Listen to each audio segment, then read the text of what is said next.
मई को भी कार्यक्रम है, तो जैसे जैसे कार्यक्रम रहेगा आपको सूचित करेंगे। आज का कार्यक्रम के बारे में आप लोगों को जानकारी है कि वे बात करेंगे 9/11 पर वैदिक दृष्टिकोण, द वैदिक सफिसी ऑफ 11 सितंबर 2008। आपको पता है चित्र यहाँ सामने है, उस पर वे आगे बात अपनी सुनाएंगे आपको। मैं निवेदन करूंगा डॉक्टर जी अपना विचार इस विषय पर प्रस्तुत करें। डॉक्टर जी, और निवेदन करते हैं कि हमारे अध्यक्ष महोदय श्री सुरेन महाबली जी यहाँ मंच पर आए और स्थान ग्रहण करें। मैं फोर से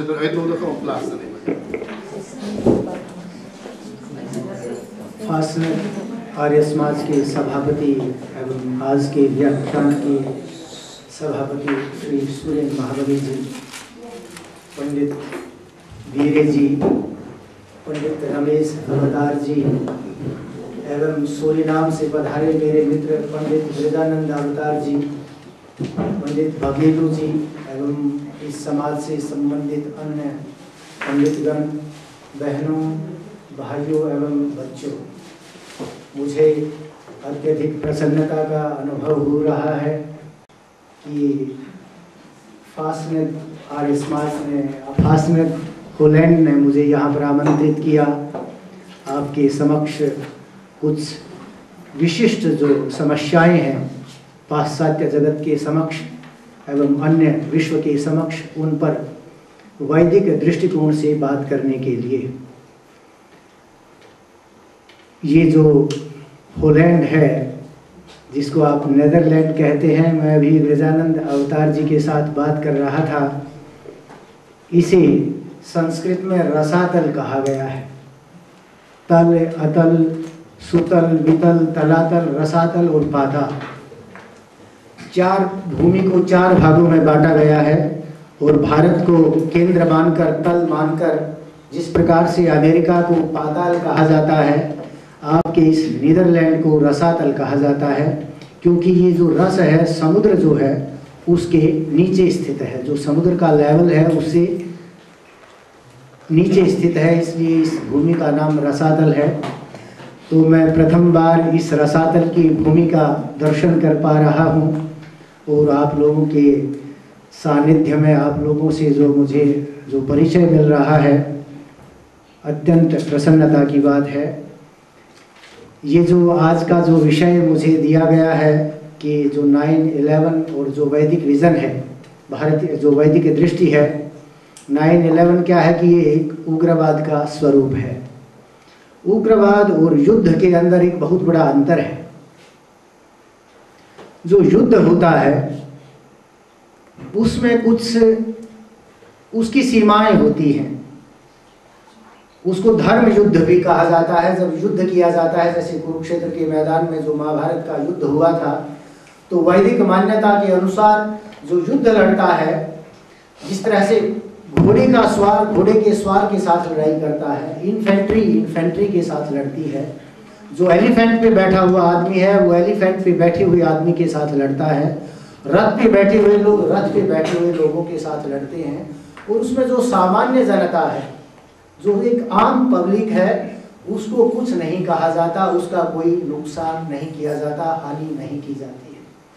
तो उग्रवाद, जिसको आज हम उग्रवाद कहते हैं, उग्रवाद को जो पनपा रहे हैं लोग, जो इसको आगे बढ़ा रहे हैं, वो इसको युद्ध का भी नाम देते हैं।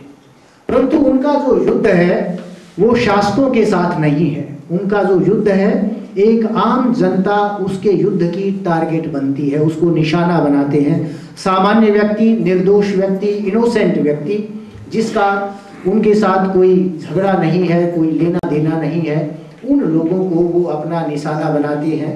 जो घटना 9/11 की हुई, ट्रेन टावर में हुई, मैंने भी इस ट्रेन टावर को देखा है। मैं 5-6 बार अमेरिका गया हूँ और वहाँ पर सब देशों के जो कंपनियां हैं, जो बड़े बड़े बिजनेसमैन हैं, उनके अपने ऑफिसेज थे।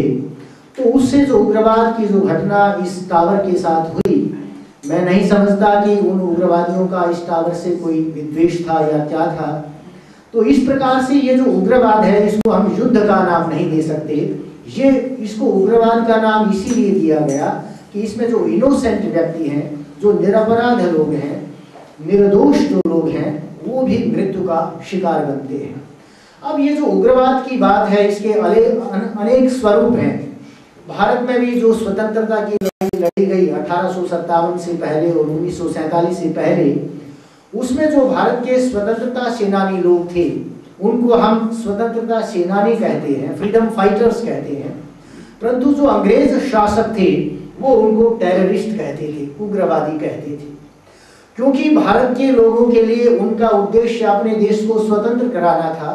परंतु ब्रिटिश साम्राज्य की वो नींव को हिला रहे थे, अंग्रेजों को भारत से बाहर निकाल रहे थे।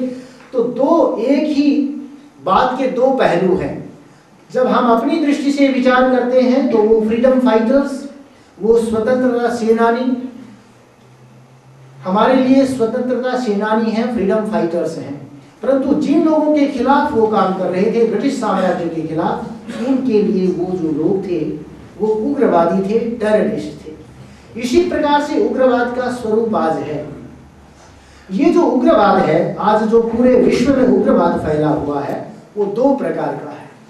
एक तो राजनैतिक उग्रवाद है और दूसरा धार्मिक उग्रवाद है। जितनी लड़ाइयाँ इस विश्व के अंदर हो रही हैं उनका कारण या तो कोई राजनैतिक कारण है या कोई धार्मिक कारण है।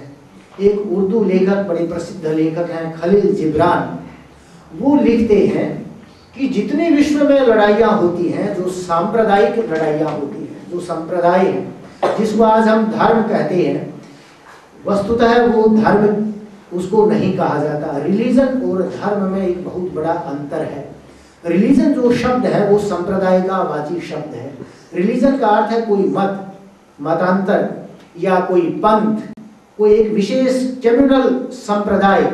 परंतु जो धर्म है वो एक अच्छे जो गुण है, जो नैतिकता है, जो मानवता है, उसका नाम धर्म है।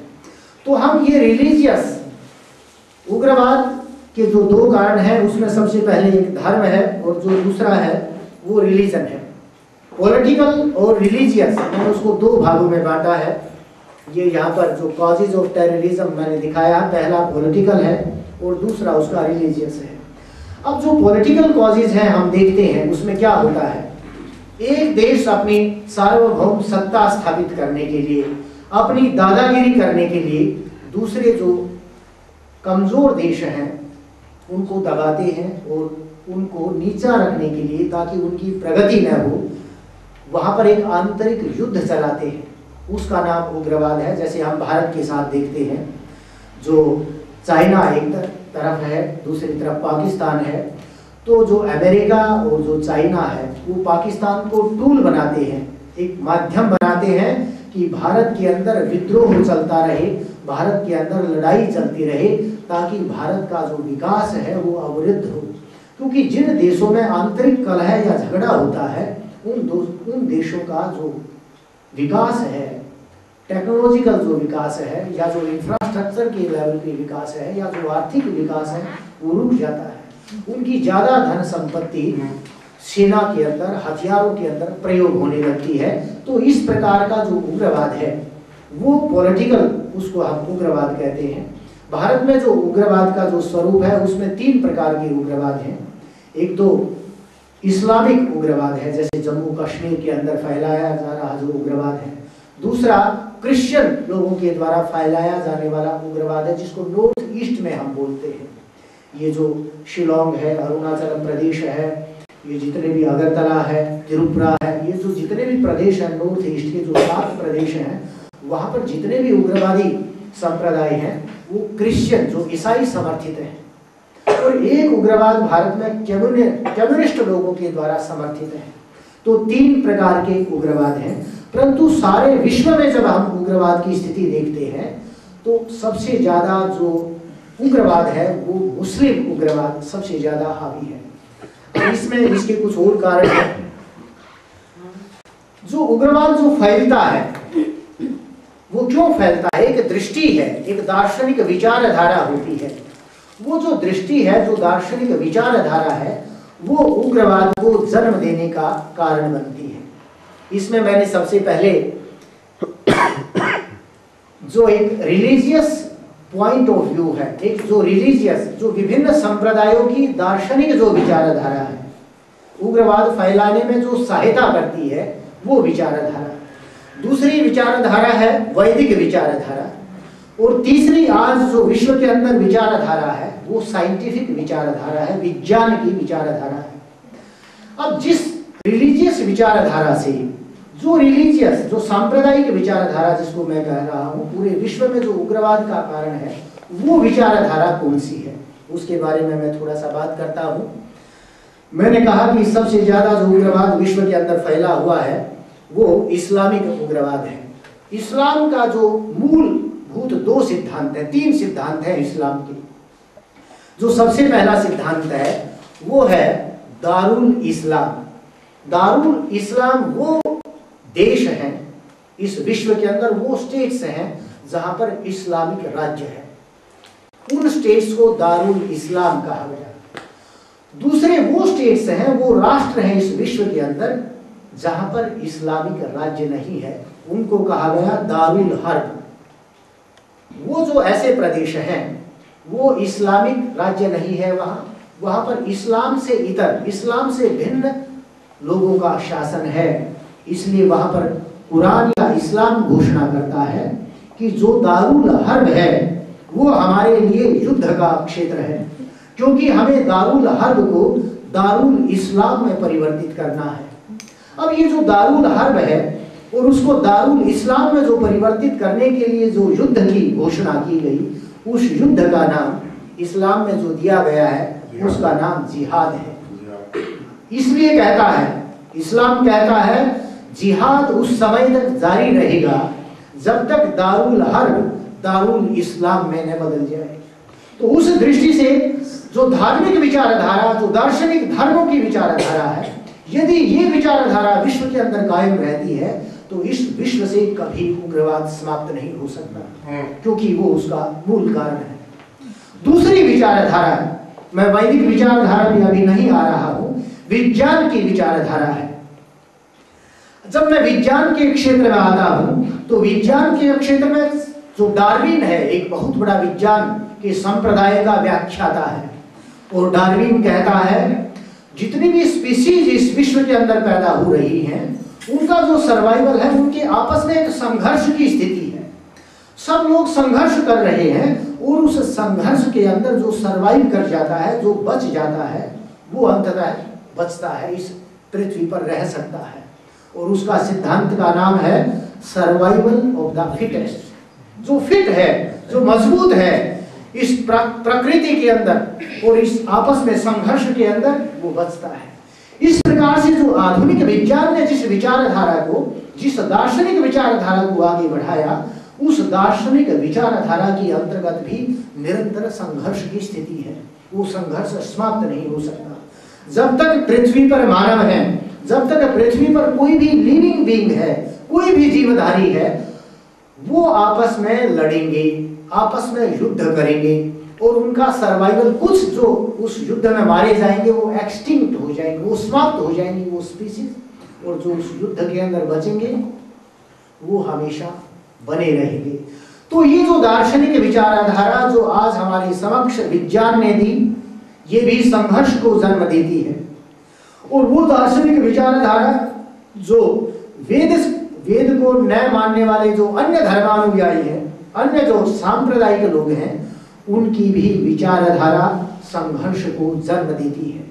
जब ये संघर्ष को जन्म देने वाली विचारधाराएं जब तक इस विश्व के अंदर हैं, तब तक इस विश्व से संघर्ष समाप्त नहीं हो सकता। हमने यूएनओ की स्थापना की। यूएनओ की स्थापना इसलिए की कि पूरे विश्व के अंदर शांति की स्थापना हो, परंतु पूरे विश्व के अंदर शांति की स्थापना यूएनओ करे, उसके लिए आवश्यक है कि यूएनओ के पास उस प्रकार के गाइडिंग प्रिंसिपल्स हों, वो मार्गदर्शक सिद्धांत हों जो कि विश्व में शांति की स्थापना के लिए सहायता कर सके। परंतु दुख की बात है, यूएनओ के पास ऐसा कोई सिद्धांत नहीं है जिस पर चलकर यूएनओ एक वैश्विक राज्य की स्थापना कर सके, एक वैश्विक प्रजातंत्र की स्थापना कर सके। कहने के लिए तो बहुत देशों में प्रजातंत्र है, अमेरिका एक बहुत बड़ा प्रजातांत्रिक देश है, परंतु वहां पे जो प्रजातंत्र है और एक बहुत बड़ी ग्लोबलाइजेशन की बात हो रही है कि पूरे पृथ्वी को एक बना दिया जाए, ग्लोबल यूनिटी स्थापित हो। ये जो नारा है ये अमेरिका की तरफ से दिया गया है, ग्लोबलाइजेशन। परंतु वो क्यों दिया गया? उसमें अमेरिका का निहित स्वार्थ है, क्योंकि अमेरिका अपना सामान, पूरे विश्व को अपने सामान के लिए मंडी बनाना चाहता है, अपना सामान पूरे विश्व के अंदर बेचना चाहता है, इसलिए वो ग्लोबलाइजेशन की बात कर रहा है। उस ग्लोबलाइजेशन के तहत अमेरिका जो छोटे देश हैं, जो निर्धन देश हैं, उनका शोषण करता है और उनके शोषण से अमेरिका, इसमें कोई संदेह नहीं कि अपने नागरिकों को समृद्ध बना रहा है।